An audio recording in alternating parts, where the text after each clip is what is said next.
Hello again, sorry for that. Yes, so first I'll present our methodology. The work follows the design science research methodology developed by Peffers et al., which consists of 6 stages. And this paper particularly looks at the first 4, but not including the development part because we're planning on the formative evaluation, iterate back and refine our design so we could start the development. To talk about the motivation, we have to look at the real estate conveyance problems. So it's expensive, it's lengthy, and unfortunately it's prone to fraud. And in the last 10 years, the academia and the prop tech industry have been proposing blockchain technology and its smart contracts as a solution. However, this is not always working, and for that we will look for the Sweden's case. So the Sweden's land registry, Lantmäteriet, have together with these companies proposed a blockchain solution already in 2016. However, right now it's been abandoned for the platform Tambur, which is a non-blockchain platform. And Proskurovska, in her case study, found out that this is not because of technological aspects, but because of the institutional barriers. And other work have been looking rather on technical feasibility and trying to propose a unified solution for all of the world. However, real estate regulations vary even across EU member states, and therefore we propose the institutionally embedded hybrid approach. Why hybrid? Well, the literature showed that the adoption is more limited by legal, regulatory, and integration challenges than by technical feasibility. Also, fully decentralized systems rarely fit existing legal frameworks, especially in real estate, and therefore academia is recommending to use the hybrid approach over full decentralization in real estate. We also look at the institutional cryptoeconomics that propose blockchain as institutional technology and builds also on new institutional economics, looking at the reduction of transaction costs. So smart contracts are very good for reducing ex post costs, such as enforcement and monitoring. However, they do not eliminate ex ante costs, such as drafting, negotiating, and information processing, creating the so-called Oracle problem. Furthermore, we look at the trust literature, and it has been found the trust influences market confidence and participation and affects price formation. And in land administration, legal and regulatory compliance has been identified as a key factor in stakeholder trust. And therefore, we propose the trustworthy governance system for Belgium. We look at the Belgian real estate law, as well as certain EU regulatory frameworks such as MiCA and GDPR, as well as EU AI Act and the eIDAS for electronic signatures. So wrapping this all up, we defined the 4 main objectives. First of all, to maintain legal certainty.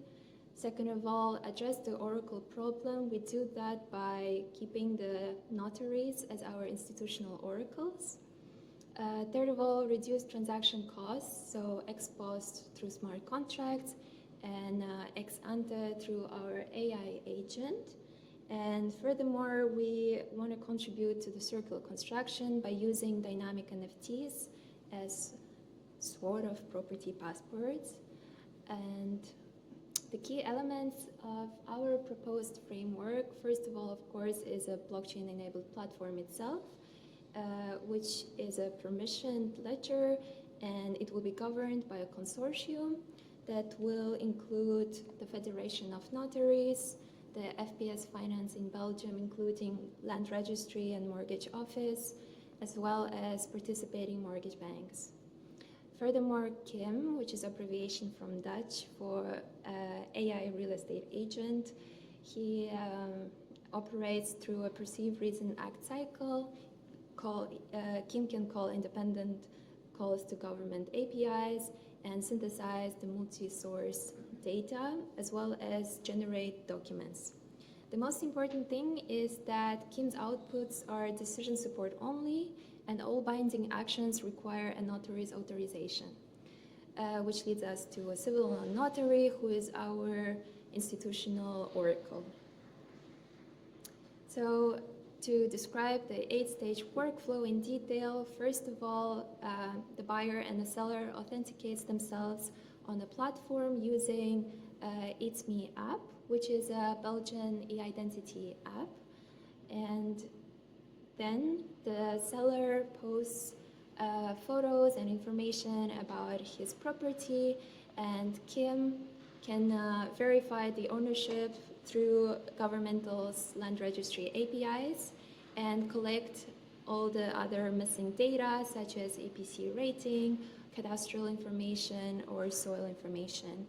And furthermore, Kim helps the buyer with the filtering, and afterwards, Kim schedules a viewing based on the availability of the buyer and the seller. And if a buyer likes the property, he can bid on the platform. All the bids will be transparent and present sort of the auction system. And as soon as the seller agrees on a bid, Kim generates the private sales agreement, and the buyer and the seller can sign this agreement on It's Me app. And afterwards, the buyer can apply for a digital mortgage from a bank, and if a bank approves, it sends directly the funds to the smart escrow contract, and the buyer can also send the deposit as well as fees and the tax to the smart contract, and the funds will be locked until the notary will sign off, which brings us to the step 7, which is a notarial validation. So all the data gathered by our AI agent, as well as provided by the buyer and the seller, will go to the notary, who has to authenticate these documents and send an on-chain signal to the smart contract, which will release the funds and bring us to the atomic settlement. So the seller will get the money, the notary will get the fees as well as the tax, and the buyer gets the dynamic NFT, which will represent not the direct ownership, because it's not yet legal. He will have the signed deed, but the hash of it will be stored on blockchain as a secure layer, and as well as this token will have the link to the off-chain data that will be stored on IPFS that will contain this information about the property. So finally, the contributions of our work. First of all, we present the legally grounded template. We reduce the costs from 2 sides, ex post and ex ante, through our AI agent. We solve the Oracle problem through keeping the notary as institutional oracle, and we contribute to the circular construction by using DNFTs. However, of course, there are certain limitations to our work. First of all, it's not yet tested in real-world deployment. The high-volume transaction performance, therefore, is unverified. The dynamic NFT legal interpretation is still evolving, and unfortunately, the scalability is limited by the notarial oversight model, and the KIM's outputs are dependent on the available information, creating the garbage in, garbage out problem.